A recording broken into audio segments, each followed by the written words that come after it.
ನೋಡೋಲ್ಲ, ಬಂದಾಗ ಬರಲ್ಲ. ಇನ್ನೂ ಏನು ಈಗ ತಕ್ಷಣ ಅವರು ನಮ್ಮ ವಿರೋಧ ಮಾಡ್ತಾರೆ ಅಂತ ಹೇಳಲಿಕ್ಕಾಗೋಲ್ಲ. ಅಟ್ಲೀಸ್ಟ್ ಅವ್ರು ಏನು ಕರೀತಾರೆ, ಏನು ಕೇಳ್ತಾರೆ, ಅವಾಗ ಅದ್ರ ಬಗ್ಗೆ ಸ್ವರೂಪ ಗೊತ್ತಾಯ್ತು. ಈಗ ತಕ್ಷಣ ಹೇಳಲಿಕ್ಕಾಗೋಲ್ಲ, ಅವರು ನಮ್ಮ ವಿರೋಧ ಮಾಡ್ತೀರಂತ ತಕ್ಷಣ ಹೇಳಲಿಕ್ಕಾಗೋಲ್ಲ. ಮಾಜಿ ಅಬಕಾರಿ ಸಚಿವ ತಿಮ್ಮಾಪುರ ಗಾಡಿ ಸಂಬಂಧಪಟ್ಟಂತೆ ಅವ್ರ ಹೇಳಿಕೆ ಈಗಿತ್ತು. ಇನ್ನೊಬ್ಬರು ಖರ್ಗೆಯವರು ಹೇಳ್ತಾರೆ ನನ್ನ ಮೇಲೆ ಮುಂದಿರುವಂಥ ದಾಳಿ ಆಗ್ಬೋದು ಅಂತ ಗೃಹ ಸಚಿವರು ಇದ್ದಿದ್ರಲ್ಲ. ಈಗ ಚುನಾವಣೆ ಬತ್ತಲ್ಲ, 28 ಬತ್ತಂದ ಬೇಕು, ಇದೆಲ್ಲ ಹೊರಗೆ ಬರ್ದವು ಇವೆಲ್ಲ.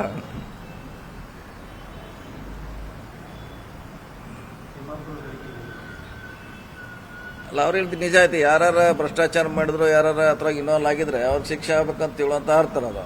ಅವ್ರು ಯಾರನ್ನ ಟಾರ್ಗೆಟ್ ಮಾಡಿಲ್ಲ, ಯಾರು ತಪ್ಪು ಮಾಡಿದ್ರೆ ಅವ್ರಿಗೆ ಶಿಕ್ಷೆ ಆಗ್ಬೇಕು ಅನ್ನೋ ಅರ್ಥದಲ್ಲಿ ಅವರು ಹೇಳಿದ್ದಾರೆ. ಅದು ಕರೆಕ್ಟ್ ಇದೆ, ಅದರಲ್ಲಿ ತಪ್ಪೇನಿದೆ.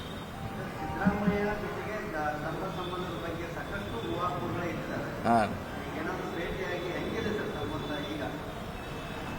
ಹೆಂಗೆ ಅಳಿದ ಹಂಗ್ರ ಅದು ಮಾಪ್ ಹೆಂಗೆ ಅಳಿದು ಯಾವ ಮಾಪನಾಗ ಹಾಕೊಳ್ಳವ್ರು ಅದನ್ನು?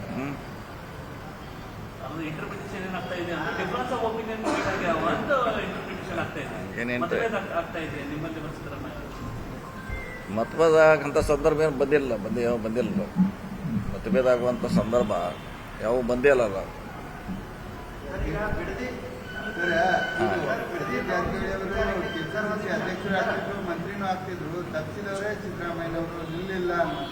ನೋಡಿ, ನಾ 2 ಸಲ ಹೇಳಿದ್ದೀನಿ, ಒಂದು ಹುದ್ದೆಗೆ ಒಬ್ಬ ವ್ಯಕ್ತಿ ಅಂತ ಹೇಳಿದ್ದೀವಿ. ಒಂದು ವ್ಯಕ್ತಿಗೆ ಒಂದೇ ಹುದ್ದೆ. ಇದರಲ್ಲಿ ಹೋಗಿತ್ತು, ನಮ್ಗೆ ಆಪ್ಷನ್ ಇತ್ತಲ್ಲ, ಫಸ್ಟ್ ಅಧ್ಯಕ್ಷ ನಮಗಿತ್ತು.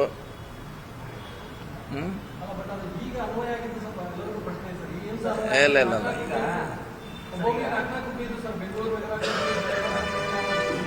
ಅದೇನೇ ಹೇಳಿದ್ರು ಕೂಡ ನಮಗೆ ಫಸ್ಟ್ ಆಫರ್ 2ರಾಗ ಯಾವ ತೋತ್ರ ಅಂತ 2 ತಿಂಗಳಿಂದ ಹೇಳಿದ್ರು. ನಾವು ಮೊದಲೇ ಅಧ್ಯಕ್ಷ ಅಂದ್ರೆ ಇದೆಲ್ಲ ಪ್ರಶ್ನೆ ಬರ್ತಿರಕ್ಕಿಲ್ಲ. ನಾವು 2 ಕೂಡ ನಾವು ಹೇಳಿದ್ದೀವಿ. ಅದು ಇಲ್ಲಿವರೆಗೆ ಜಗಿತು. ಕೊನೆಗೆ ಒಂದೇ ಅಂತ ಮಂತ್ರಿ ಕೊಟ್ರು ಅಷ್ಟೇ. ಸರ್, ಈಗ ರಾಜ್ಯದಲ್ಲಿ ಬರದ ವಾತಾವರಣ ಸೃಷ್ಟಿ ಆಗ್ತಾ ಇದೆ, ಬಹಳಷ್ಟು ಸಮಸ್ಯೆಗಳು. ಈ ಸಚಿವ ಸಂಪುಟ ವಿಸ್ತರಣೆ ಬಗ್ಗೆ ಏನಾದರೂ ಹೈಕಮಾಂಡ್ ಎಲ್ಲ ಒಟ್ಟು ಹೇಳುವಂಥದ್ದು? ಯಾಕಂದ್ರೆ ಸಚಿವ ಸಂಪುಟ ಆಯ್ತು ಅಂತಂದ್ರೆ ಅಟ್ಲೀಸ್ಟ್ ಮಂತ್ರಿ ಆದ್ರೆ ಅವರು ಓಡಾಡ್ಕೊಂಡು ಕೆಲಸ ಮಾಡ್ತಾರೆ. ಈಗ ಜನ ತೊಂದರೆಯಲ್ಲಿ ಇರೋದ್ರಿಂದ ಇನ್ನೂ ಸಚಿವ ಸಂಪುಟ ವಿಳಂಬ ಆಗ್ತಾ ಅನಿಸ್ತಾ ಇದೆ.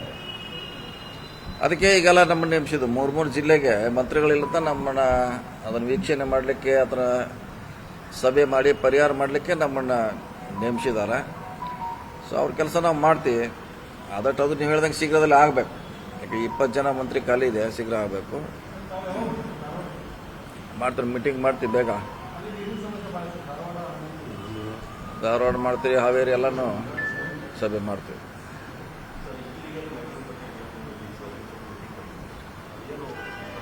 ಅದೇ ಡೀಟೇಲ್ ಕೊಡ್ಲಿಕ್ಕೆ ಹೇಳಿದೀವಿ. ಅದು ಬೆಂಗಳೂರಿನಿಂದ ತಪ್ಪು ಆದೇಶ ಮಾಡಿದ್ದಾರೆ ಉದ್ದೇಶಪೂರ್ವಕ ಅಂತ ನನಗನ್ನಿಸ್ತದೆ. ಅವ್ರು ಹೋಗಿ ಡೈರೆಕ್ಟ್ರಿಗೆ ಅದು ಕನ್ವಿನ್ಸ್ ಮಾಡಬೇಕು. ಅದು ಆದೇಶ ಸರ್ವೆ ನಂಬರ ಇವ್ರು ರಿಕಮೆಂಡ್ ಮಾಡಿಲ್ಲದ ಸರ್ವೆ ನಂಬರ್ ಅವ್ರು ಎಕ್ಸ್ಟ್ರಾ ಹಾಕಿ ಕಳಿಸಿದ್ದಾರೆ.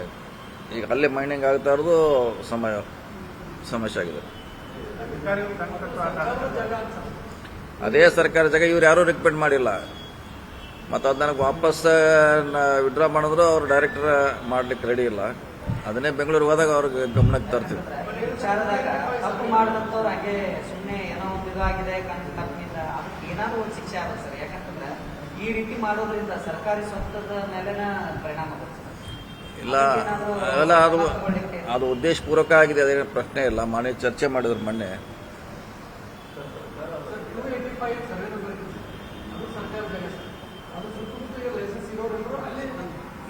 ಹೌದು, ಆ ಥರ ನಮ್ಮ ಸರ್ಕಾರದಲ್ಲಿ ತೆಗೆದಿದ್ದಾರೆ ಎಲ್ಲರೂ.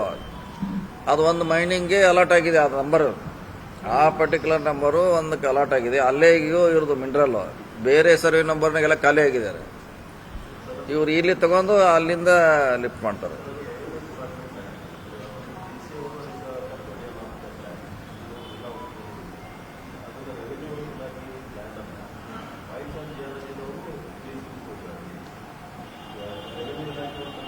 ಅದೇ ಹೇಳಿದ್ರೆ ನಾವು ಕೊಟ್ಟಿಲ್ಲ, NOC ಕೊಟ್ಟಿಲ್ಲ ನಮ್ದು ಅಂದ್ರು. ಇವರು ಸ್ಪಷ್ಟೀಕರಣ ಲೆಟರ್ ಬರೆದ್ರು ಕೂಡ ಅವ್ರು ಹಾಕಿದ್ದಾರೆ. ಅದೇ ಸಮಸ್ಯೆ ಬಂದು ಈಗ ಇವರು ನಮ್ಮ ಲ್ಯಾಂಡ್ ಅದು ಕೊಡ್ಲಿಕ್ಕೆ ಬರಲ್ಲ ಅಂತ ಹೇಳಿದ್ರು ಮತ್ತೆ ಅದ್ರ ಆ್ಯಡ್ ಮಾಡಿ ಕಳಿಸ್ಯಾರ. ಈಗ ಅದಕ್ಕೆ ಅಲ್ಲೇ ಡೈರೆಕ್ಟರ್ ಕಿಂತ ಹೋಗ್ತಾ ಇದೀವಿ, ನಾವೇ ಖುದ್ದು ಹೋಗ್ತಾ ಇದ್ದೀನಿ, ಅವ್ರಿಗೆ ಕನ್ವಿನ್ಸ್ ಮಾಡ್ತೀವಿ. ನಿರ್ಭೀತ, ನಿಷ್ಪಕ್ಷಪಾತ, ವಿಶ್ವಾಸಾರ್ಹ ಸುದ್ದಿಗಳಿಗೆ ಮತ್ತೊಂದು ಹೆಸರಾಗಿರುವಂತ ನ್ಯೂಸ್ 18 ಕನ್ನಡ ಈಗ ಆಪ್ನಲ್ಲೂ ಲಭ್ಯವಿದೆ. ದಯವಿಟ್ಟು ಇಲ್ಲಿರುವಂತ QR ಕೋಡ್ ಸ್ಕ್ಯಾನ್ ಮಾಡಿಕೊಂಡು ಆಪ್ ಡೌನ್ಲೋಡ್ ಮಾಡೋದಕ್ಕೆ ಮರಿಬೇಡಿ. ನಿಮ್ಮ ಬೆಂಬಲ ಹೀಗೆ ಸದಾ ನಮ್ಮೊಂದಿಗಿರಲಿ. ಧನ್ಯವಾದ.